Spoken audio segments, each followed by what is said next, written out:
안녕하세요. 스케치 디자인 두 번째 주 강의를 시작하겠습니다. 이번 주는 박스를 이용한 사각형으로 스케치하는 방법에 대해서 설명을 할 건데요.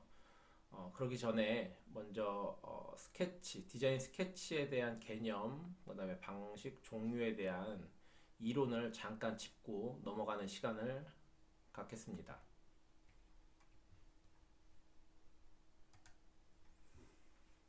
먼저 스케치 개념에 대해서 뭐 사전적 의미로 따지면 스케치는 이제 회화 쪽에서 나온 말이죠. 그래서 관찰자가 보는 모든 자연물과 인공물에 대한 형태를 빠르고 간략하게 생략과 강조를 통해서 그려내는 드로잉의 한 종류가 이제 스케치인데, 이 스케치가 이제 디자인 쪽 분야로 넘으면서 약간의 이제 그 개념이 좀 바뀌어요. 그래서 디자인에서 스케치는 이제 관찰자 입장에서 대상을 현재 이제 존재하는 그 형상을 보고 그리는 게 아니라 실제하지 않는 제품이나 실제하지 않는 형태에 대해서 그거를 실제 디자인하는 사람의 이제 개념, 뭐 머릿속에 있는 생각, 어떤 형태로 이 디자인을 할 것인가, 그런 쉐입이나 형상에 대해서 어, 디자인을 하는 사람이 머릿속에 있는 그 형상을 빠르고 간략하고 강조, 뭐 그다음에 생략을 통해서 자기의 생각을 그려내는 게 기본적인 그 산업 디자인에서 말하는 스케치의 목적, 그다음에 개념입니다. 그래서 지금 여기 이제 지금 보여드리는 교재에서 말하듯이 뭐 밑그림 그리다, 간략하게 묘사하다 뭐 이런 의미는 있는데, 실제적으로 여러분들이 산업 디자인을 할 때 필요한 스케치의 개념은 내가 어떤 것을 하느냐에 따라서 머릿속에 그려지는 형상이나 쉐입을 손으로 표현하는, 빠르게 표현하는 것을 스케치라고 말할 수가 있습니다. 그래서 여러분들한테 이제 박스라는 개념으로 이제 스케치하는 기본적인 방법을 알려줄 건데요. 그래서 이 스케치에서는 뷰에 따라서 이 박스를 어떻게 놓냐가 되게 중요합니다. 그래서 지금 보이는 교재에서 보는 이 박스의 형상이 뭐 이제 좌측 하단에 있는 그림을 보면 정육면체를 기준으로 했을 때 시선뷰가 1번인 경우에는 뭐 정사각형으로 그대로 나오고요. 시선뷰가 2번, 이렇게 우리가 보통 쿼터뷰라고 하죠. 그럴 때 사이드 뷰는 뭐 지금처럼 한 3분의 2 정도가 보이고 3분의 1이 없는 그런 개념으로 그려지게 되고, 시선뷰 3번을 보면 이제 반반이죠. 딱 모서리가 한 곳에서 보이는 이런 기준을 가지고요. 이게 이제 시선의 방향이 정해졌을 때 이것을 시선의 방향에서 높이에 따라서 똑같이 대각선으로 볼 때, 위에서 볼 때와 내려다 볼 때, 뭐 그런 거죠. 그리고 정면에서 볼 때, 뭐 이런 내용들을 따라서 차이가 있습니다. 그래서 이거를 이제 자신이 이제 이거는 뭐 어떻게 말로 이걸 이대로 그리세요, 이대로 기억하세요라고 하긴 좀 무리가 있고요. 이건 이제 지금처럼 이 화면 동영상을 보고 이런 개념이 있구나 하는 거를 이해 정도로 하고, 스케치를 할 때 항상 유념해서 그리는 연습을 하는 게 가장 이걸 습득하는데 빠른 길이라고 말할 수 있겠습니다. 자, 그래서 이제 이 박스로 그림을 그릴 때는 가장 이제 어렵게 느끼는 게 뭐냐면, 박스가 기본적으로 직선을 갖고 있는데 어떻게 곡선을 그 직선에서 그려내느냐라고 이제 의문을 갖는 사람이 굉장히 많은데요. 지금 보이는 이제 투시도, 그러니까 왜곡이 전혀 없는 정육면체를 45도 방향에서 쿼터뷰로 봤을 때 이제 1번 같은 그림이 나오게 되겠죠. 그래서 윗면 양쪽 사이드 우측면과 좌측면의 열십자선이 동일하게 표시가 되어 있는 걸 확인할 수 있습니다. 그러면 이 사각형에 내접하는 4개의 면을 최대한 짧게 그릴 수 있는 선은 타원입니다. 그래서 각 3개의 면에 보여지는 열십자선 중심으로 4개의 내접하는 최단선을 그리면 2번 면처럼 타원이 그려지게 되는데, 자, 여기서 이제 보여지는 그 그림은 제일 처음에 보여지는 이면에서 그려지는 면들이죠. 그렇죠? 자, 그러면 3번은 뭐냐면 이 2번에서 그려진 면이 있을 때 보이지 않는 뒷면을 그려주는 겁니다. 그리고 이 아랫부분은 안 보이는 아랫면이 되겠죠. 정반대에서 그려주는. 자, 그럼 여기서도 마찬가지로 요렇게 타원을 그냥 그렸을 뿐인데 4번에서는 이게 외곽에서 정확하게 원이 된다는 거죠. 자, 이러면 뭐냐? 우리가 평면에서 원을 그리면, 자, 이거는 원입니다. 원. 2D 개념이죠. 평면이니까요. 자, 그런데 이렇게 입체에서 그려졌다라고 하면 여기서 그려져 있는 이 평면들 6개의 면이 합쳐져서 그리는 이 최외곽 라인이 원이 나왔다는 건 뭐냐면 이거는 구입니다. 구. 3D. 입체라는 얘기죠.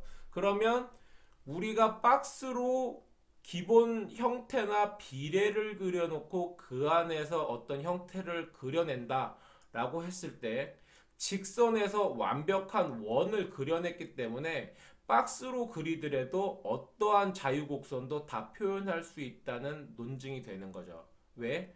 곡선의 가장 완벽한 형태는 구기 때문입니다. 근데 그 구가 완벽한 직선인 박스 안에서 나왔다는 거, 이걸 표현할 수 있다는 거, 2D든 3D든 표현할 수 있다는 자체가 이거를 논증하는 증거입니다. 그래서 여러분들이 박스로 그림을 그릴 때 곡선을 표현하기가 어렵다. 이거는 개념에서 이제 발전이 안 된 거고요.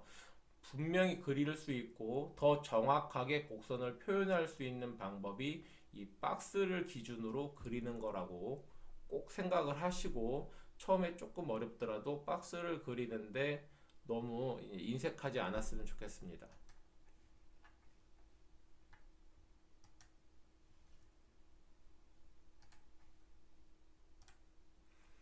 자, 그래서 이제 박스를 가지고 이제 2D는 그냥 그릴 수가 있겠죠. 그래서 이제 이걸 입체적으로 입체감을 풍부하게 그릴 때 이제 필요한 게 투시도인데 투시도는 보통 뭐 1점 투시, 2점 투시, 3점 투시가 이렇게 쓰이는데 가장 많이 쓰는 거는 제품에서는 3점 투시를 많이 씁니다. 그래서 1점 투시 같은 경우는 도시 건축이나 이런 건축물, 사람보다 굉장히 뭔가가 큰 그런 형태를 잡을 때 소실점이 하나 있는 1점 투시도법을 많이 사용합니다. 그래서 이 1점 투시도를 가장 많이 쓰는 건 이제 조감, 여기서는 이제 제품을 표현하기 위해서 이렇게 이제 소실점의 높이를 여기다 잡아놨는데 실제적으로 1점 투시를 많이 쓸 때는 이렇게 쓰겠죠. 건물에서 여러분들은 이제 뭐 뉴스나 이런 데서 보면 건물 투시도를 많이 봤을 거예요. 사람이 조그맣겠죠. 이렇게 위를 쳐다보겠죠. 그러면 막말로 얘기하면 위의 높이나 아래 높이는 똑같은 거예요. 똑같은 건데 시점이 멀으니까 점점 좁아지죠. 그래서 사람이 보는 이 점 하나, 가상의 점 하나가 점점 사라지는 점을 기준으로 잡기 때문에 소실점이란 이름이 붙은 거고요. 자, 그래서 1점 투시는 이런 관찰자, 뭐 진행자, 이 보는 사람보다 훨씬 더 큰 매스를 갖고 있는 형태를 그릴 때, 아니면 그 제품이 놓여져 있는 배경을 그릴 때 이제 많이 쓰이게 되죠. 그래서 1점 투시라고 하고요.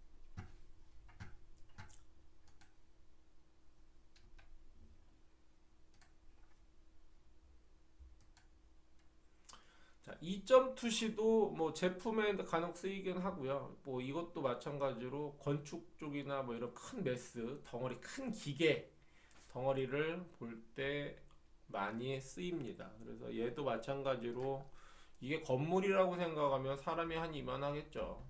그럼 여기 창문들도 여기에 맞춰서 자 이렇게 있겠죠.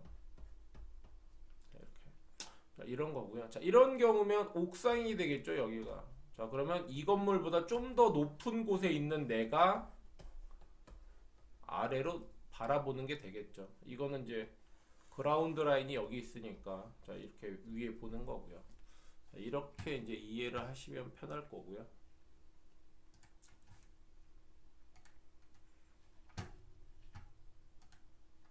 자, 이게 이제 우리가 이제 가장 많이 이제 3점 투시입니다. 점이 3개가 있죠.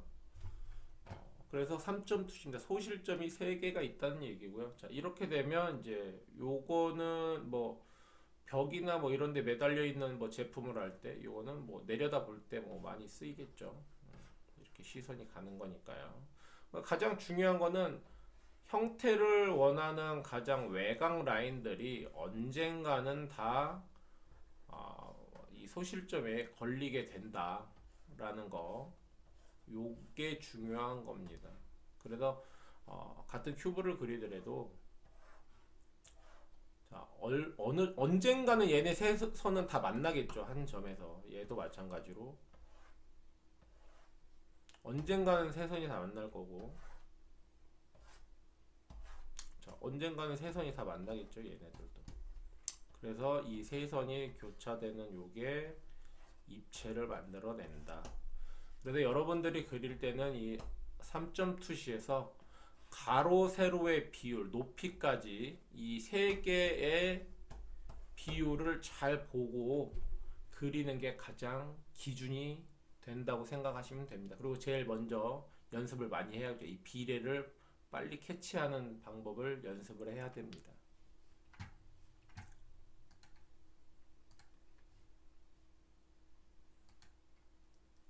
자, 그래서 이제 뷰 포인트라고 하는 이제 좀 세부 항목이죠. 이거는 이제 실제적으로 물체가 놓여져 있는 상황을 이제 표현하는 거고요. 이제 그거를 좀 더 구체화시키는 게 우리가 이제 버드 아이 뷰라는 게 있습니다. 이제 이 그림에서와 같이 높은 하늘에 나는 새가 아래를 내려다보시듯이 전지적 관찰자 시점 뭐 프로그램도 있죠. 이것처럼 내려다보는 겁니다. 이 뷰 포인트는 1점, 2점, 3점 다 사용할 수가 있고요. 관찰자 시점의 높이에 따라 분위기를 다양하게 얻을 수 있습니다. 그래서 제품의 전체적인 형태라든지 그 다음에 자동차 뭐 그런 거에 가는데 그 자동차에서는 솔직히 자동차에서 전체적인 쉐입을 뽑아내는 굉장히 좋은 뷰지만 굉장히 이제 그림을 그리기가 좀 어려운 연습을 충분히 해야 한다는 거겠죠. 그냥 바로 그리기에는 좀 어려움이 있는 뷰고요. 그래서 어쨌든 내가 표현하려고 하는 제품, 디자인 이런 형상을 최대한 자연스럽게 전달할 수 있는 뷰 포인트가 버드 아이 뷰입니다.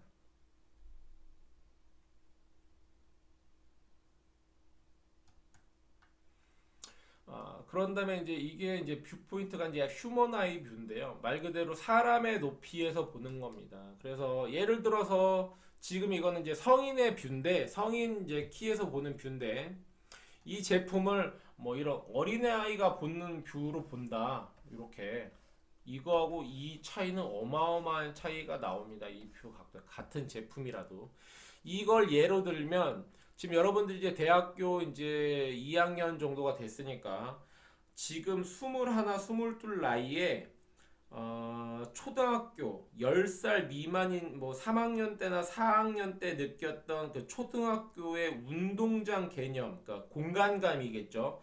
그땐 굉장히 넓어 보였는데 지금 아마 그 초등학교를 다시 돌아가면 그 운동장에 간다면 굉장히 그 운동장이 좁게 느껴질 거예요. 작게 느껴질 거예요. 왜냐하면 이게 시선의 차이 때문에 발생하는 겁니다. 기억이 왜곡된 거예요. 그 시선 때문에. 어렸을 땐 내가 작고 비례적으로 운동장이 넓어 보였던 거죠. 하지만 그보다 지금 현재는 초등학교 3학년 때, 4학년 때보다는 키가 2배는 컸을 거예요. 그렇죠? 그리고 체적도 넓어졌고 뷰 포인트도 높아졌고 그렇기 때문에 현재 갔을 때 그 기억, 갖고 있던 넓은 운동장에 대한 기억이 현재는 굉장히 좁게 느껴질 겁니다. 그래서 이 2.2C와 이제 이 뷰에서 2.2C와 3.2C를 사용할 수 있는데 그만큼 이 뷰가 우리가 관찰자, 진행자 모든 대상으로 했을 때 그 사람이 사용할 사람이든 내가 디자인할 사람이든 그 형상이 보는 뷰에서 스케치를 그려내는 게 이해도가 굉장히 빠릅니다. 말 그대로 어린이 유아용품을 하는데 휴먼뷰로 그린다? 이거는 좀 문제가 있겠죠. 물론 이거를 프레젠테이션 한다거나 발표, 디자인 발표를 할 때는 물론 그걸 채점하거나 평가하는 사람이 성인이기 때문에 물론 성인뷰로 그리는 것도 맞겠지만 실제적으로 그 제품을 사용하는 유아용품일 경우에 유아의 시점으로 그렸을 때 이게 실제 사용하는 사람이 거부감이 있냐 없냐 판단하는 기준도 굉장히 중요한 요소가 됩니다. 그래서 이 휴먼 아이 뷰가 그릴 때는 굉장히 중요한 뷰 중에 하나고요. 물론 우리가 스타일링을 할 때도 가장 많이 쓰는 뷰라고 생각됩니다.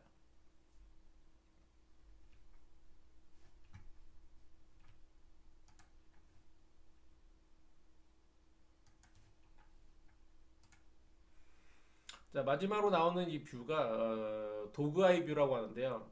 말 그대로 개의 눈빛, 그좀 되게 낮은 뷰가 되겠죠. 어린아이보다 더 낮은 뷰가 될 거예요.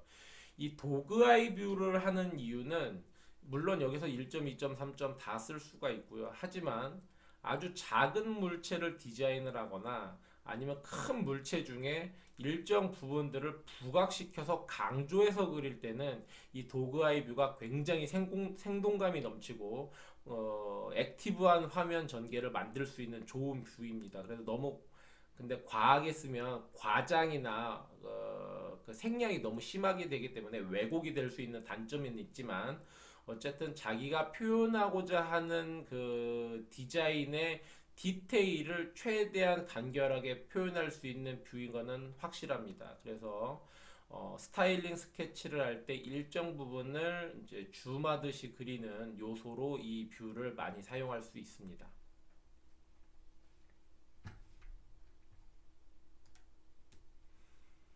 자, 그래서 이제 앞서 말했던 스케치의 뷰, 그 다음에 뷰 포인트, 그런 이제 투시도, 시선 방향, 뭐 이런 것들을 종합적으로 다 이제 가지고 그림을 그릴 때 이제 보여질 수 있는 이제 한 세 종류가 되는 스케치 종류가 있습니다. 지금 말하는 게 이제 여기서는 이제 펑션 스케치인데 펑션 스케치는 말 그대로 기능을 이제 보여주는 스케치입니다. 내가 그리고자, 내가 디자인하고자 하는 디자인의 형태적 요소가 현재는 존재하지 않는 거기 때문에 이걸 존재했을 때 사용하는 방법이라든지 뭐 움직임이라든지 기능이라든지 이것들을 미리 설명해줘서 엔지니어 또는 이제 이걸 판매하는 영업사원, 판매 마케터 아니면 소비자 뭐 이런 사람들하고 커뮤니케이션을 통할 수 있는 그런 스케치 종류 중에 하나입니다. 그래서 여기 이제 그림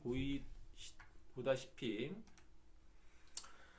뭐 이런 조명이 있는데 아랫부분이 희미하게 그려서 했다는 거 하고 그다음에 중심축으로 회전 180도가 된다. 그러니까 이건 180도 떨어질 수 있다. 회전이 된다. 움직임이 있다. 뭐 이런 것들을 설명할 수도 있고 메인 스탠드에서도 중심축을 그려주고 360도 회전이 가능하다라는 걸 설명을 해주는 거죠. 뭐 그리고 여기서는 이제 쉐입에서 단면을 쳤을 때 이런 형상을 갖고 있다라는 거를 여러 가지 뷰에서 보여줌으로 해서 이 형상이 갖는 요소들을 설명해 주는 겁니다.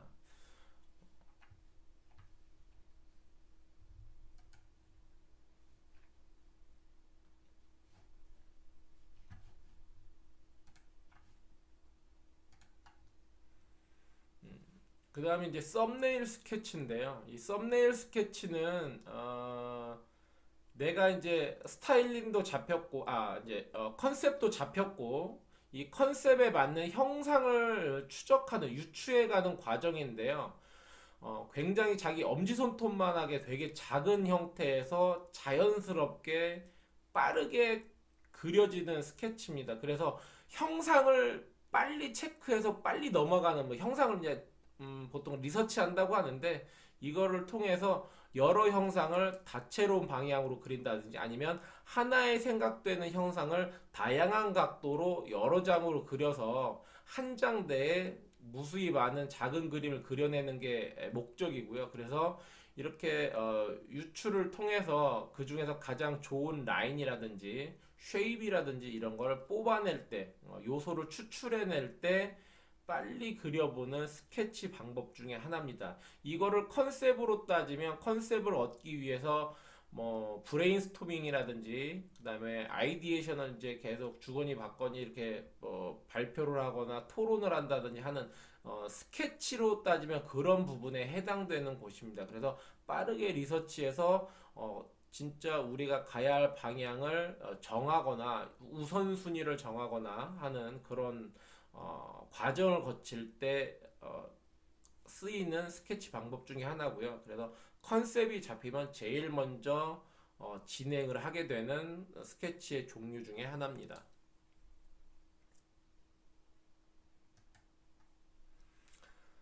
마지막으로 이제 여기가 이제 스타일링 스케치인데요. 스타일링 스케치는 그 그 썸네일 스케치에서 유추된 형상, 그 다음에 리서치나 컨셉을 통해서 그 잡아낸 그런 요구사항, 그 다음에 컨셉에 맞는 형상, 뭐 내지는 뭐 메타포라고도 하고 모티브를 찾아온다고도 하는데 그런 것들을 전부 다 그 버무려서 하나의 주제를 가지고 방향성을 갖고 이제 자세하게 그려지는 과정을 얘기합니다. 그래서 지금 보면 지금 여기 있는 스타일링 스케치는 이제 소형 SUV를 가지고 이제 작업을 했던 건데 여기서는 이제 같은 쉐입은 하나는 정해져 있고 거기서 헤드램프 내지는 그릴 이 자동차의 인상을 인상을 이제 정하는 그런 요소들 하드 포인트들을 바꿔가면서 어느 형상이 가장 어울릴 것인가를 찾아 나가는 과정이고요. 그래서 이 스타일링 스케치가 스케치 종류 중에서 가장 메인이고 중요하다고 할 수 있겠습니다. 그래서 이 스타일링 과정이 어느 정도 거쳤을 때 제일 먼저 설명했던 펑션 스케치 등이 이제 추가가 되면서 엔지니어 또는 다른 부서 아니면 이 디자인에 관계된 여러 사람들과 소통을 하기 위해서 이제 펑션 스케치를 그리면서 좀 더 디테일하고 사실적인 디자인으로 다듬어 가는 과정을 진행을 할 수 있게 해주는 스케치입니다.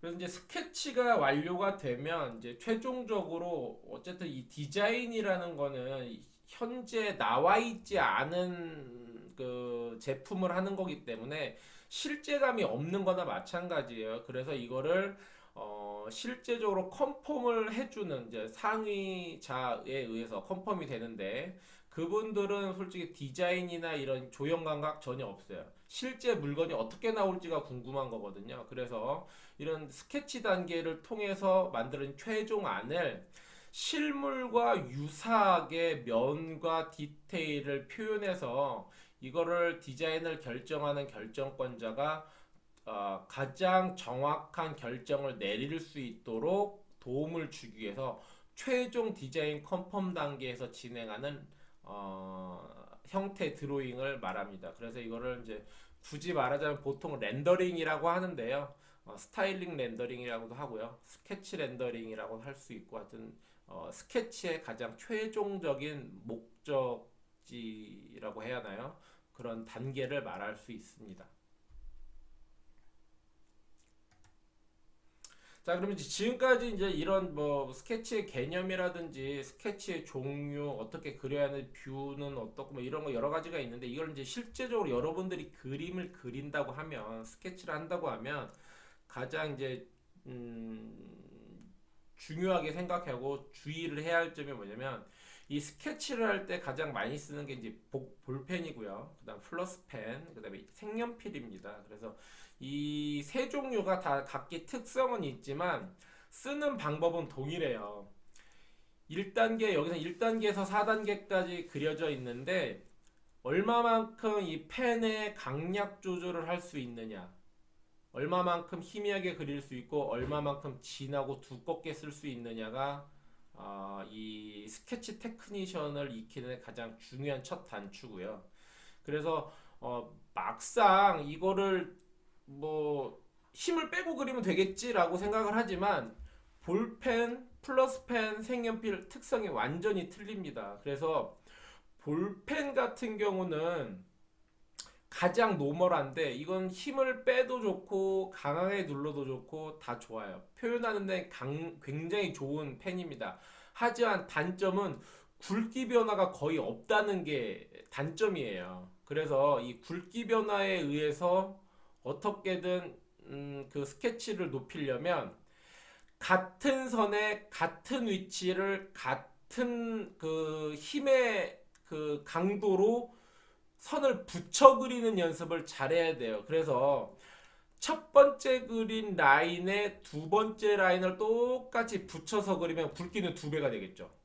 그리고 세 번 그리면 세 배가 될 거고, 그리고 단계를 더 올리고 싶으면 똑같은 힘으로 똑같은 세 번의 자리에 똑같은 강도로 세 번을 다시 입혀야겠죠. 말 그대로 내가 원하는 위치에 얼마만큼 똑같고 똑같은 힘으로 근접하게 그릴 수 있느냐가 볼펜 스케치를 할 때 가장 중요한 요소가 되는 거죠.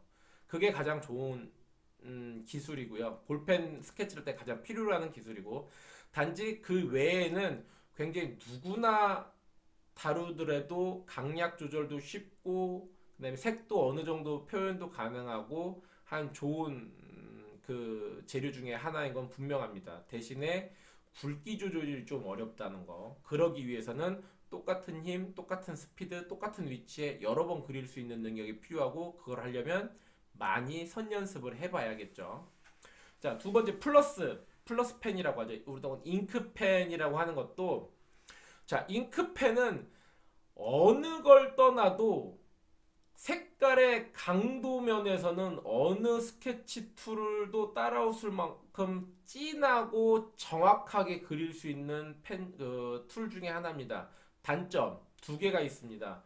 속도가 느리면 번짐이 생길 수 있고, 두 번째 희미하게 그리기가 굉장히 어렵다는 거죠. 이거는 뭐냐면 잉크로 나오는 아이들은 강도를 설정하는 힘의 굵기가 아니라, 펜은 스피드가 느리면 종이에 먹는 잉크 양이 늘어나기 때문에 스피드가 느리면 진해져요. 그러니까 강하게 볼펜처럼 눌러서 안 해도 된다는 거죠. 자, 그럼 희미하게 그린다는 건 뭐냐면 빨리 지나가야 한다는 거하고, 그 다음에 펜 끝이 종이 지면과 닿을랑 말랑하는 그 간계에서 그 간격을 얼마만큼 잘 유지하면서 빠르게 그릴 수 있느냐, 원터치로 그릴 수 있느냐가 굉장히 중요해요. 그래서 그 강조를 하는 데는 플러스 펜 같은 잉크 종류의 펜이 굉장히 편한데, 얘네들은 간격 조절하고 스피드 조절이 굉장히 힘듭니다. 스피드를 빠르게 하면 정확도가 떨어지고, 정확도가 떨어지면 형상이 뭉개지겠죠. 자, 그래서 어떻게 보면 볼펜에서 느껴지는 스피드와 강도를 얼마만큼 숙달을 했는지에 따라서, 그거에 따라서 플러스 펜을 얼마만큼 잘 운용할 수 있느냐, 이게 차이가 나게 됩니다. 그래서 잉크펜을 이용할 때는 스피드하고 원터치로 얼마만큼 간격을 유지해서 할 수 있는지, 그게 관건이 되는 요소 중에 하나입니다. 그리고 이제 마지막으로 색연필은 굉장히 좋아요. 굵기 변화 굉장히 좋습니다. 강도만 연습을 하면, 색연필의 특징은 강도, 그러니까 강약이죠. 얼마만큼 지면에 연필을 밀착해서 강하게 눌러서 그리느냐에 따라서 굵기 변화도 되고, 그 다음에 강약 변화도 가능하고요. 굉장히 좋은 툴입니다. 그리고 다루기가 되게 쉬워요. 자, 그래서 색연필을 처음부터 이거는 이제 트레이닝을 하지 않는 이유는 뭐냐면, 색연필이 그만큼 툴이 쉽기 때문에 이걸로 먼저 그리는 그 테크니션이 정리가 돼버리면, 이제 적응이 돼버리면 볼펜으로 그리는 게 굉장히 극도로 꺼려져요. 그래서 색연필은 맨 마지막에 이제 연습을 하는 게 가장 좋고요. 단지 이제 색연필의 단점은 뭐냐면 색상의 강도, 그냥 우리가 채도라고 할 수 있죠. 채도가 없어요, 얘는. 왜? 색연필은 말 그대로 색이 정해져 있죠. 연두색, 밝은 연두색이면 아무리 진하게 눌러도 밝은 연두색이에요. 진한 연두색이 될 수가 없어요. 그렇기 때문에 색연필로 그림을 그릴 때는 인디고 블루라든지 셉 그린 뭐 아니면 뭐 그 뭐라고 해야죠? 레드 같은 경우도 뭐 마젠타, 뭐 카민, 뭐 이 정도 되는 아주 거의 검정색에 가까운 레드를 써야지만 스케치할 때 색 그 단계를 조절하기 편합니다. 그래서 색연필로 스케치할 때는 몇 종류 안 돼요. 뭐 몇백 가지의 색이 있어도 하기에는 한 5가지 종류밖에는 뭐 거의 쓰지 않으니까요. 그래서 이제 그렇게 생각하시면 되고 대신에 어쨌든 색연필은 굉장히 굵기 변화가 자연스럽고 그다음에 강도에도 굉장히 유리하고 하지만 채도 강렬한 색상을 끄집어내기 위해서는 진한 색으로만 그림을 그릴 수밖에 없다. 뭐 단점 아닌 단점이겠죠. 뭐 그런 정도라고 판단을 하시면 되고요. 그래서 이 선들을 그릴 때는 아래 이제 마지막으로 해칭선을 통해서 그라데이션을 얼마만큼 잘할 수 있느냐 뭐 이런 건데 볼펜에서 해칭선은 간격과 강도로 조절하는 거고요. 플러스 펜에서는 색깔이 정해져 있기 때문에 빠른 스피드로 간격만 조절을 해서 그리는 방법이 있겠고요. 그 다음에 색연필에서는 연필의 면을 끝이 아니라 사선을 가지고 최대한 연필을 눕혀서 비비듯이 채워나가듯이 하는 게 이 해칭선의 면적을 칠하는 것 중에 가장 좋은 방법 중에 하나입니다. 물론 색연필도 세워서 그 빼쪽한 그 연필 심의 끝 부분으로 그린다고 하면 볼펜처럼 그리는 것도 가능하고요. 다양하게 쓸 수가 있습니다. 그만큼 색연필은 다루기가 굉장히 쉬워요. 그래서 트레이닝이라고 하기에는 좀 뭐하지만 어쨌든 처음부터 색연필로 연습하는 것보다는 빅볼 볼펜으로 연습을 하고 플러스 펜으로 어느 정도 됐을 때 마무리로 색연필 연습을 해본다면 여러분들이 스케치를 할 때 굉장히 다양하고 여러 가지 표현 방법으로 자기만의 이제 스케치 그런 버릇 스케치의 그런 자기만의 글씨체처럼 자기만의 스케치 필체를 갖게 될 거예요. 그래서 이 부분에 대해서 뭐 계속 강조 아닌 강조를 하고 있는데 이건 굉장히 중요한 부분이고 그림이 아니 스케치가 아니더라도 일반 연습장이나 이면지에 꾸준히 이런 선 연습을 한다면 굉장히 좋은 스케치 테크니션을 갖게 될 겁니다.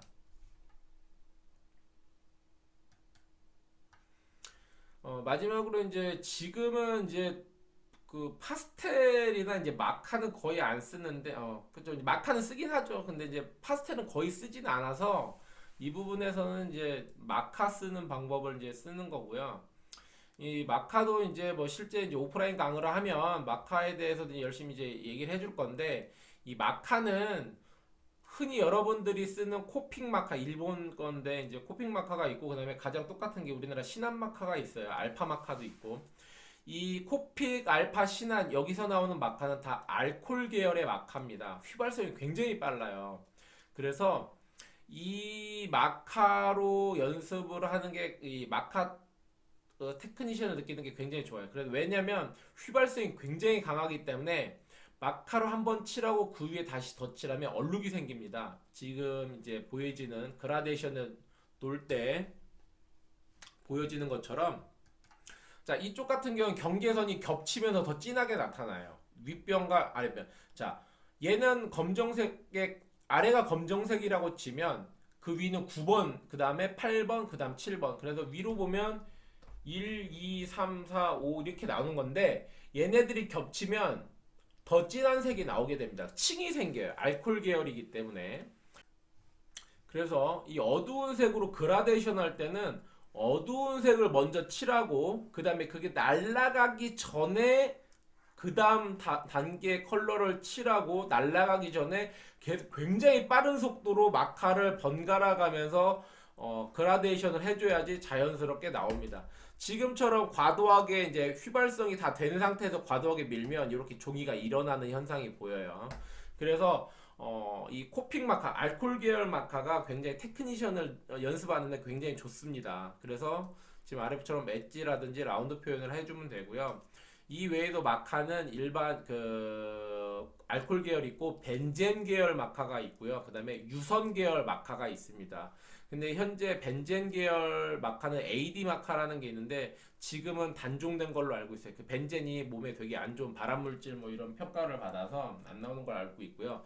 간혹 이제 아마존이나 뭐 해외 옥션 같은 데서 유성 마카하고 이제 벤젠 계열 마카가 간혹 유통상에서 이제 재고로 남아 있는 게 올라오는 게 있어서 뭐 쓴다고 하면 굉장히 좋고요. 표현이 몸에 좋다는 게 아니고요. 표현하는 알코올 계열보다 훨씬 좋습니다.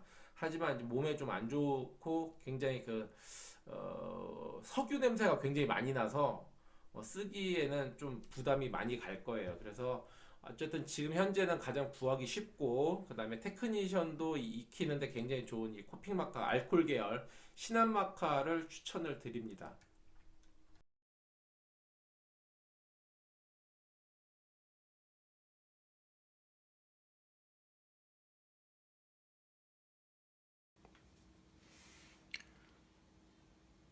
사각 박스를 이용한 전자기기를 그려보도록 하겠습니다. 먼저 이 사각 박스를 이용하는 방법은 똑같이 이제 투시도에서 보는 그 시점을 기준으로 해서 그리는 거고요.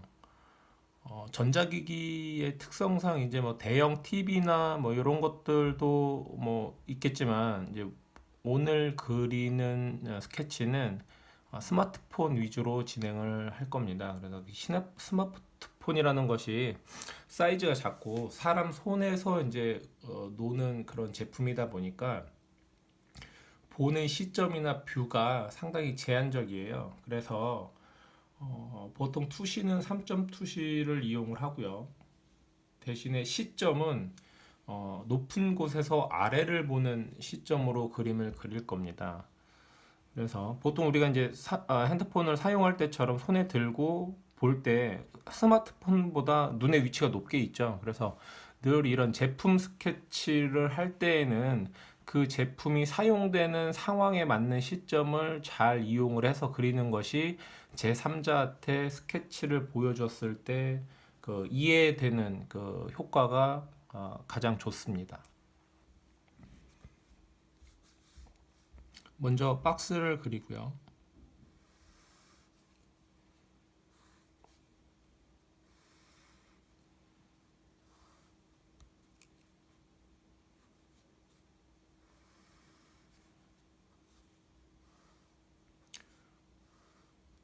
요즘 나오는 스마트폰들이 굉장히 이제 슬림하고 길이별로는 뭐 그렇게 크지 않기 때문에 비율을 정하고 중심선을 하나 그어주고요.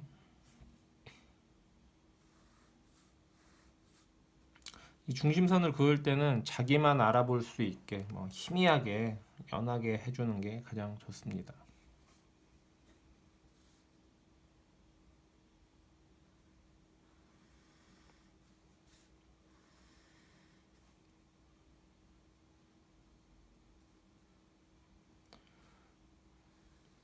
전자기기에서 그려지는 모서리의 R값을 확인을 해주고요. 그리고 지금 그리는 이 스케치는 저작권 때문에 다른 뭐 이렇게 실제 나와 있는 제품을 그리거나 하면 유튜브에 올릴 수가 없는 조건이 생기는 경우가 있어서 일단 이거는 그냥 교육을 위해서 제가 그냥 임으로 그리는 디자인하는 스케치인 거를 감안하시고 보셨으면 좋겠습니다.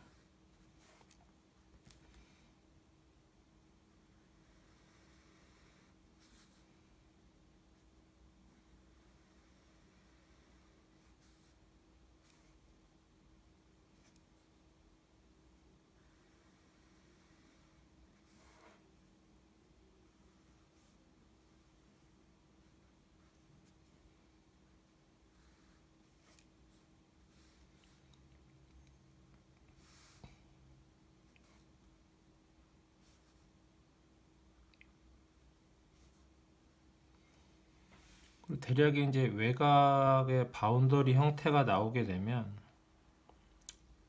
빛의 방향과 그림자가 지는 것을 고려해서 하단부에서 진하게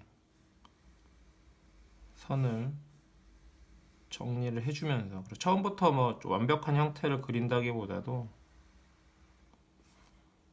조금씩 조금씩 형태를 보완해 나간다고 생각을 하시면 됩니다.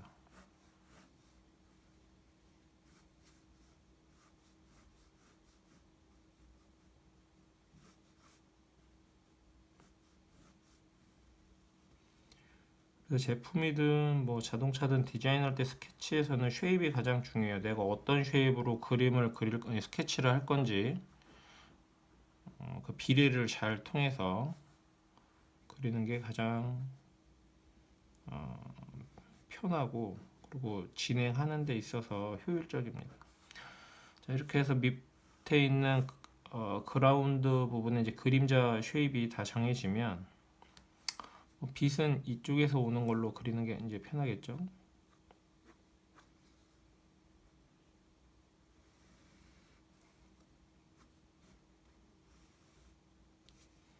이렇게 해주고, 이 선을 이제 그 그림자에 쉐이딩을 입힐 때는 그 내가 설정한 빛의 방향에 맞게,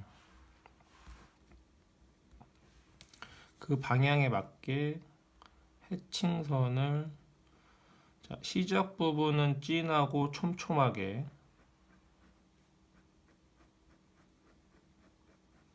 점점점 중반부로 갈수록은 간격을 넓히면서 연하게, 그리고 다시 시선의 중심점에 올 때는 좀 더 진하면서 촘촘하게,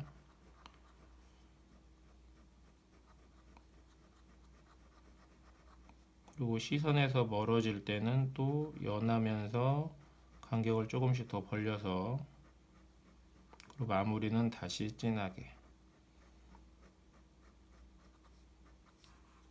자, 이런 식으로 강약과 간격을 조절하면서 해줘야지만 이 그림 스케치상에서 스케치가 숨을 쉴 수 있는 공간이 생깁니다. 그래서 보기가 편하고 좀 더 시각적으로 정리되게 보이는 효과가 있습니다.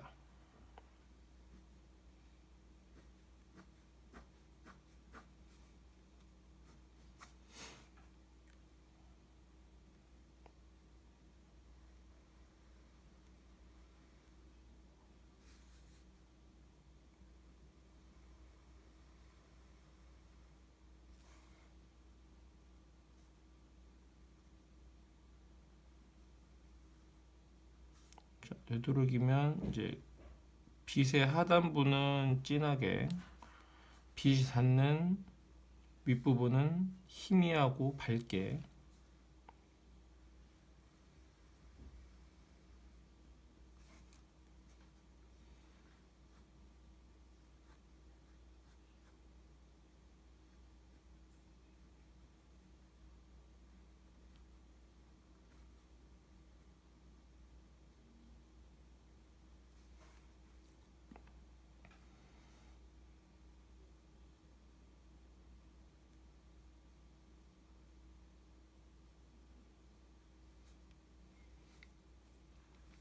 자, 그리고 이제 빛이 이제 오른쪽 상단부에서 오는 걸로 설정이 됐기 때문에 난반사, 이제 이게 고광택이겠죠.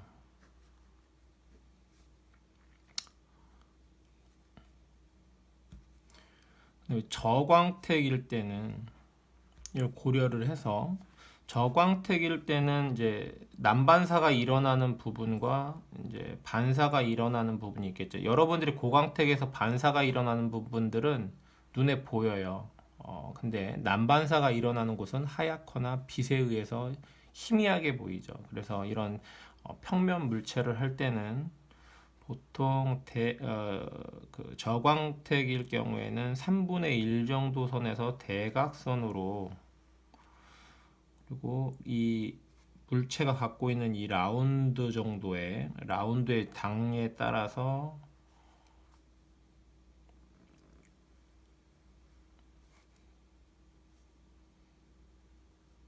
엣지를 라운딩을 해줍니다. 그리고 이 보이는 부분에서 이제 여기 이 부분이 이제 이 부분은 이제 난반사가 일어나는 부분이고 이쪽은 이제 그 그림자가 져서 쉐이딩이 돼서 이제 쉐이딩 되는 부분에는 화면이 보이는 거죠. 그래서 화면에 보이는 뭐 약간의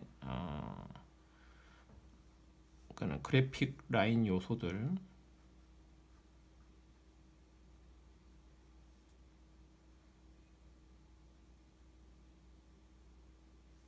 뭐 이런 것들을 표현을 해줘 뭐 자유스럽게 이제 표현해 주면 되고요. 이제 고광택일 경우에는 3분의 2 이상 면적에서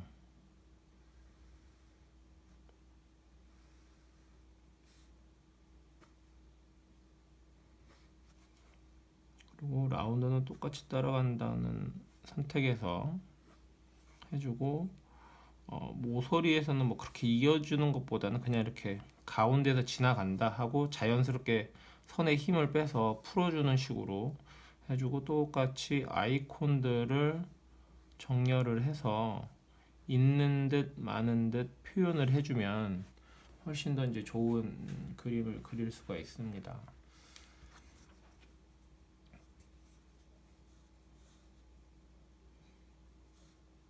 자, 그리고 이제 좀 더 이제 이해를 많이 이제 돕는 이제 설명적인 그림을 그릴 때는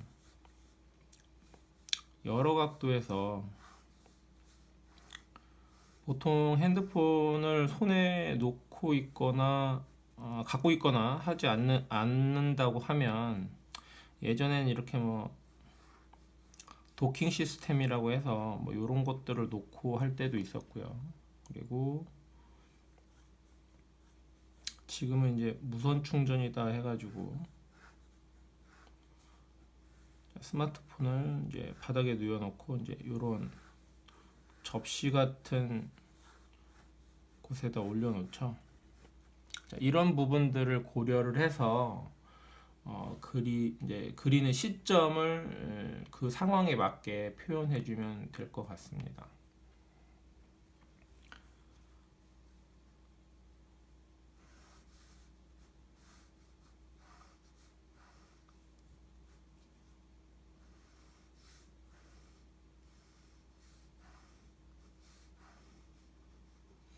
자, 지금 하듯이 대충의 스케치에서 형태를 조금씩 더 디테일하게 잡아 나가는 이런 방식의 그림을 스케치를 하신다고 하면 스케치를 처음 이제 배우거나 자기가 스케치 능력이 조금 미비하다라고 하시는 분들은 훨씬 더 접근하기가 편하실 거예요. 그러니까 처음부터 잘 그리려고 막 이렇게 신경을 쓰고 하다 보면 더 안 돼요. 이게 어깨에 힘도 들어가고 손에 힘이 들어가서 그냥 나는 원래 뭐 정확하게 잘 못 그리니까라는 그냥 마음을 놓고 여러 번의 지금 이거는 뭐 누구 보여주는 게 아니기 때문에 그냥 자기가 생각하는 대로 제일 중요한 건 자기가 생각하는 대로 선을 그리는 게 가장 중요해요.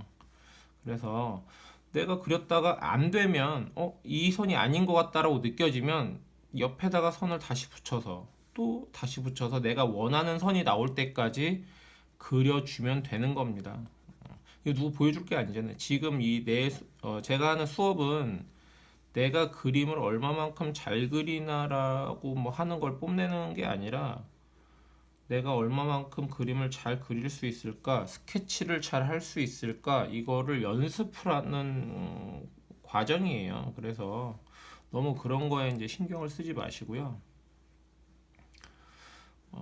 자기가 이제 스케치가 잘 안 늘었다라고 생각되는 분들은 딱 하나예요. 안 그려봐서 그런 거예요. 머릿속으로만 생각을 했지 실제적으로 그려보지 않았기 때문에 이게 잘 안 되는 거거든요. 쉽게 말하면 공부 잘하는 사람은 공부를 진짜 열심히 많이 했겠죠. 그러니까 공부를 잘하는 거예요. 근데 자기가 냉철하게 생각했을 때 내가 왜 스케치가 안 늘지라고 본다고 하면 아마 그림 그리는 시간이 그렇게 많지 않았을 거예요. 그래서 보통 내가 진짜 그림을 잘 그리고 싶다라고 하면 이런 과제나 학교 수업 이외에 그냥 자연스럽게 자기 스스로가 그냥 하는 연습량을 뭐 일주일에 100장 정도, 한 달에 400장. 그러면 이제 보통 이게 A4지 사이즈로 보면 한 권이거든요. 500매 한 권. 그 정도로 그냥 내가 연습 삼아서 그냥 매일 그렇게 그려보겠다라고 하는 마음을 갖고 그냥 누구 보여줄 게 아니니까 그냥 마음 편하게 뭐 끄적거려도 되고 뭐 하나의 주제를 잡고 그렇게 그려본다고 하면 그게 쌓이고 해서 자기 스케치 실력이 배양된다고 판단이 됩니다. 그리고 이제 자기가 이제 제품 쪽을 하고 싶다라고 하면 그 요즘 뭐 LG 베스트샵이라든지 삼성 디지털 샵이라고 하나요? 뭐 하여튼 그런 전자제품 상가 하이마트 같은 데를 가면 매달 전자제품 그 카탈로그가 나올 거예요. 그 카탈로그 무료로 배포를 하니까 그 매달 나오는 카탈로그를 한 부씩 LG 쪽, 삼성 쪽, 뭐 하이마트, 뭐 전자랜드 뭐 이런 데 돌아다니면서 그런 카탈로그를 한 부씩 한 달에 한 부씩 빼와서 지금 말한 일주일 동안은 LG 것만 그리고요. 또 다음 2주째는 삼성 거, 그 다음에 하이마트, 뭐 전자랜드 이렇게 그려서 일주일에 100장씩 그렇게 해서 그대로 카탈로그에 나와 있는 대로 그리는 거예요, 그냥. 근데 뭐 자세하게 사진처럼 막 이렇게 그리라는 건 아니고요. 그냥 있는 대로 우리가 흔히 이제 말하는 걸 썸네일 스케치라고 하죠. 의미가 없는 건 아니죠. 자, 이렇게 조그맣게 그냥 TV가 있으면 이렇게 생겼구나. 그 대신에 이렇게 하나를 보통 이제 카탈로그는 이렇게 정면 뷰가 많이 나왔을 거예요. 핸드폰이나 이런 조그만 제품이 아닌 이상은 대부분 이렇게 정면 뷰가 많을 텐데, 자, 그렇게 그리면 이거를 옆으로도 그려보고, 뭐 물론 그 제품에 다른 사진들이 있으면 뭐 찾아보는 거죠. 이렇게 그려보고 그리고 이제 대각선으로도 그려보는 거죠. 이렇게. 이런 식으로 그냥 조그맣게 자기 썸네일 엄지손톱만 사이즈만 하게 그렇게 계속 그려준다고 하면 손이 굉장히 이제 유연하게 풀리는 걸 느낄 수도 있고요. 그리고 그렇게 풀려야지만 이제 스케치를 굉장히 잘할 수 있는 기본 조건이 되는 거예요. 그래서 그렇게 초기에 뭐 한 3, 4개월 정도 그렇게 진행을 하고 손이 어느 정도 붙었다 싶으면 이제 그 쿼터 뷰로 이렇게 이제 썸네일 그린 것 중에 이런 쿼터 뷰에서 잘 나왔다고 생각되는 거를 이쪽으로 갖고 와서 이제 실제적으로 제품 스케치를 해보는 거죠. 제품 스케치를 이제 할 때는 이제 지금처럼 한 방에 이제 뭐 똑같이 잡으면 제일 좋겠죠. 근데 이제 안 되는 경우가 대부분이기 때문에 그 부분을 그릴 때 계속 형태를 수정해 가면서 그린다 생각을 하고요. 그리고 제일 중요한 건 이런 이제 스타일링 스케치를 할 때는 이렇게 섹션이 되게 중요합니다. 섹션. 자, 이렇게 해서 이제 가운데 섹션인데 뭐 이런 스피커가 좀 삐뚤어졌다 그러면 센터를 맞춰서 자, 이렇게 해도 됩니다. 이렇게 해서 내 눈으로 확인을 하는 게 가장 중요해요. 그래서 왜 이게 중요하냐면 사람이 제일 이제 되게 신기한 게 자, 만약에 지금 볼펜으로 스케치를 하기 때문에 뭐 지울 일은 없지만 연필이나 뭐 이런 것들을 지울 수 있는 그 툴로 스케치를 하시다가 이 선이 마음에 안 들어. 그 지우잖아요. 지운 다음에 다시 그리잖아요. 그러면 그 지우기 전 그 그림 그대로 그립니다. 왜냐면 이 그림이라는 거는 1초, 2초 만에 사람이 바뀌지 않아요. 버릇처럼 뭐 3살 버릇이 뭐 8까지 간다는 말처럼 바로 바뀌지 않아요. 그래서 이 볼펜 스케치를 이제 스케치에 처음 기초로 많이 쓰는 이유가 뭐냐면 자, 이렇게 잘못된 선을 눈으로 봤을 때 그 선을 보면서 아, 이게 좀 더 위로 올라갔으면 아니면 이게 좀 더 내려갔으면 하는 생각이 들 때 이 선을 보고 그리라는 거예요. 이렇게 바꿔서. 그래서 더 좋은 게 보이면 아, 이게 더 좋구나 라고 하고 좀 더 진하게 그려서 점점 그려가면서 완벽한 형태를 만들어 나가는 연습을 시키기 위한 거지.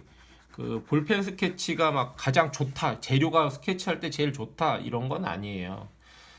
그래서 이런 이제 볼펜 스케치를 할 때는 이렇게 막 선 많이 나가고 뭐 이런 거를 무서워하거나 이거 잘못됐어, 이거 잘못된 그림이야 라고 하지 마세요. 이거는 그냥 내가 그리고 있는 거니까. 물론 이렇게 이제 그림을 그리다가 어느 정도 숙달이 되면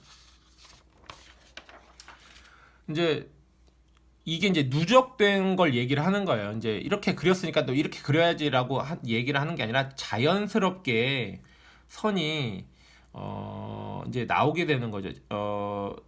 저는 지금 솔직히 말하면 제품 디자이너가 아니었기 때문에 솔직히 제품은 잘 못 그려요. 그래서 예시를 드려보는 거니까 자동차로 이렇게 한번 스케치하는 걸 보여드릴게요. 자동차는 뭐 제품보다는 곡선이 굉장히 많죠. 크기도 크고. 자, 그런데 이게 이제 처음에 뭐 차를 그릴 때도 사이드부터 이렇게 정면, 그러니까 제품으로 보면 정면이겠죠. 자, 이렇게 그리는데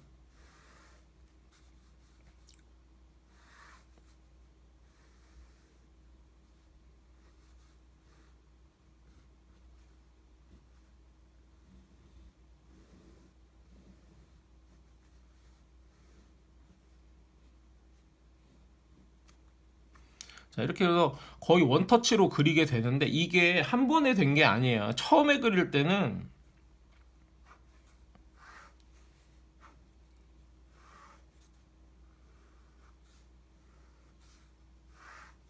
이 자동차도 그냥 그리는 이제 법이 있거든요.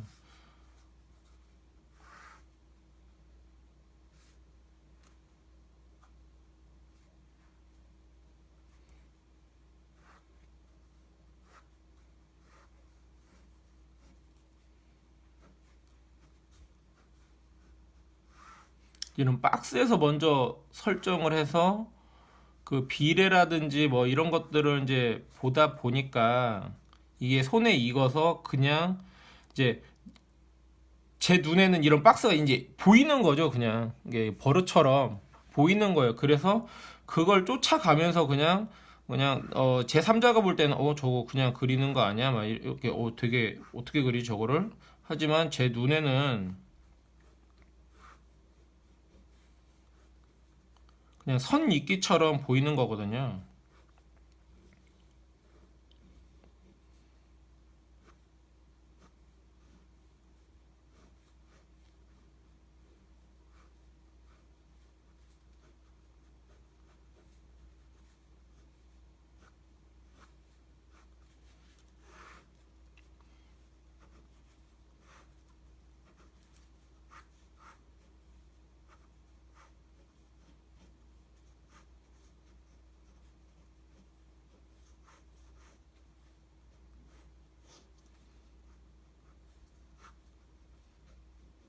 이렇게 자연스럽게 그림을 그리게 되는데 그래서 제가 이제 계속 당부드리고 싶은 거는 처음에 자기가 이제 그림을 그릴 때 뭔가 형태가 생각이 있고 어떤 뷰에서 보여져야겠다라고 하면 그 보여지는 뷰에 맞게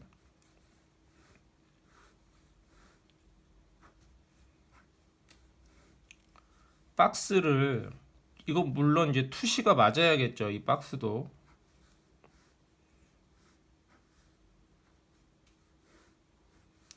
박스를 이쁘게 그린 다음에 투시에 맞게 이쁘게 그린 다음에 그 박스에서 센터를 그리고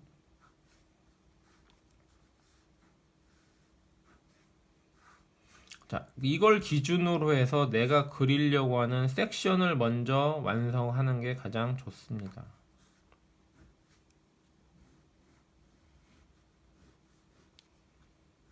자동차 이렇게 직선으로 나오는 거는 거의 없으니까 이런 섹션이겠죠. 그러면 이 섹션을 거의 여기서 동일하게 여기도 동일하게 이 섹션도 여기서 동일하게 자, 이 섹션도 여기서 동일하게 자, 이렇게 하는데 자동차는 대부분 여기가 이렇게 반듯이 올라가진 않아요. 정면에서 보면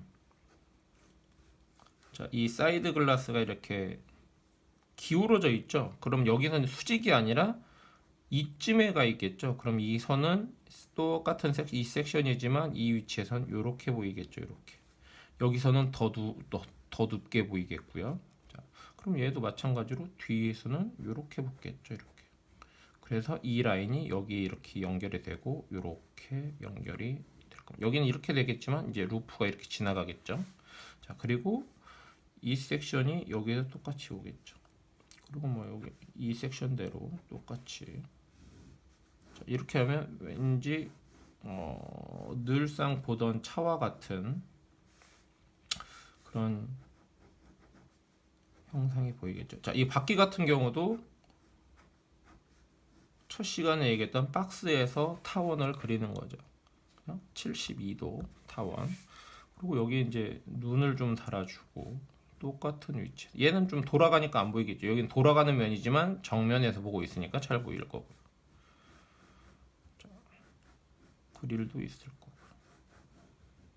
하단부 에어 인테콜, 안개 등이 이렇게 있겠죠. 이런 식으로 그림을 그려나가는 겁니다. 제품보다 훨씬 더 곡선이 많은 자동차를 그릴 때도 박스를 해서 그릴 정도면 제품은 100%죠. 자, 그래서 오늘 이제 수업 주제에 맞는 이제 스케치를 이제 제품 스케치를 박스에 맞게 할 건데요. 요건 이제 오늘은 이제 핸드폰을 이제 스마트폰을 기준으로 해서 그릴 겁니다. 그래서 이제 어쨌든 박스를 기준으로 해 그리는 건 맞는데 이제 스케치에서 제일 중요한 건 레이아웃이에요. 레이아웃. 레이아웃이 뭐냐면 제품을 그릴 때 사람들이 이제 이건 뭐 그림하고 전혀 상관없고 일반적인으로 사람들이 뭔가 화지에 있는 걸 볼 때는 오른쪽 하단, 중하단, 오른쪽에 왜냐면 다 오른손잡이가 많죠. 그래서 보통 사람들도 우측에 더 우선 시력을 갖고 있어요. 그래서 우측 하단, 중하단 그쪽에 내가 보여주려고 하는 스케치의 주제를 크게 배치를 하시고요. 그리고 좌측 상단에는 이 제품의 뭐 모델명이라든지 스케치 타이틀이라든지 약간 텍스트 같은 내용, 그리고 바로 그 텍스트 아래 이제 좌측 중상단 정도 되겠죠. 그쯤에는 이 제품의 정면, 정면, 사이드, 이제 측면, 탑, 뭐 이런 이제 다른 뷰에서 정확하게 도면처럼 볼 수 있는 스케치들을 해주시면 되고요. 그리고 좌측 하단에는 지금 메인으로 그린 스케치의 뭐 반대쪽 뷰라든지 아니면 사이드 뷰라든지 똑같은 대각선상에서 반대쪽을 볼 수 있는 그런 뷰를 그려주면 내가 그리고자, 내가 표현하고자 하는 그 디자인을 전체적으로 다 볼 수가 있겠죠. 그래서 이 스케치를 보는 사람이 이 뭐 그림을 그렸든 안 그렸든 디자인 감각이 있든 없든 평범한 사람이든 누가 보더라도 이걸 스케치한 사람은 이런 형태의 스마트폰을 보여주려고 하는구나 라고 이해를 할 수 있게 실제 디자이너가 말을 한마디도 하지 않아도 이 스케치 한 장을 보고 모든 걸 전달해 줄 수 있다라고 할 정도로 자세하게 스케치를 해주는 게 1차적인 그 목표입니다. 그래야지 실제 이제 현업에서도 이 스케치를 통해서 엔지니어들이라든지 아니면 이걸 결정하는 좀 더 윗분에 있는 디자인 팀이 아닌 타 부서의 결정권자들한테 얘기를 할 때 훨씬 더 자기의 안을 채택할 수 있는 조건을 만드는 것이 그런 설명적인 것을 비주얼로 말을 안 하고도 바로 알 수 있도록 해주는 게 이 스케치가 갖고 있는 가장 큰 장점 중에 하나입니다. 자, 이제 스케치를 한번 해보도록 하겠습니다.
자, 이렇게 스케치할 때는 굳이 여기까지는 아니지만 어쨌든 이 오른쪽 중하단에 가장 큰 스케치, 그러니까 메인으로 할 수 있는 스타일링 스케치를 해주시고, 그리고 이제 좌측 중하단에는 처음 메인으로 그렸던 그 스케치의 뷰에 이제 반대되는 프론트 쿼터라고 하면 이제 백 쿼터를 이제 그려주시고, 그다음에 좌측 상단에는 이제 프론트 백 사이드를 이제 쭉 다이얼을 해서 조그맣게 그려주시고, 좌측 상단 항상 타이틀.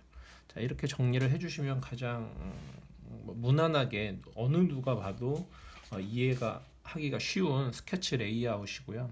이렇게 박스를 이용해서 스케치하는 방법이 있고, 자, 이렇게 되면 이제 이쪽 제가 이제 우측을 살짝 비워놨는데, 이렇게 이제 비워놓는 이유는 나중에 마카나 이제 컬러를 들을 때 이렇게 볼펜 스케치의 최대 단점은 컬러를 알 수가 없다는 겁니다. 그래서 자, 이렇게 만들어 놓은 이제 뒷 배경, 이제 이쪽 우측 측면이겠죠. 이쪽에 이제 비어 있는 공간에는 자, 이렇게 백을 하나 이제 만들어 주시고, 여기에 이 제품이 갖고 있는 컬러를 뭐 하나 이제 넣어 주시면 되겠죠. 물론 이제 여기서는 볼펜이기 때문에 그냥 해칭선으로 마감을 이제 하겠지만, 실제 이렇게 해칭선을 마감을 한 후에도 이후에 이제 마카로 약간의 볼륨을 준다거나 뭐 이렇게 컬러를 줄 때 이 부분을 유용하게 쓸 수 있는 조건이 됩니다. 이렇게 해주고,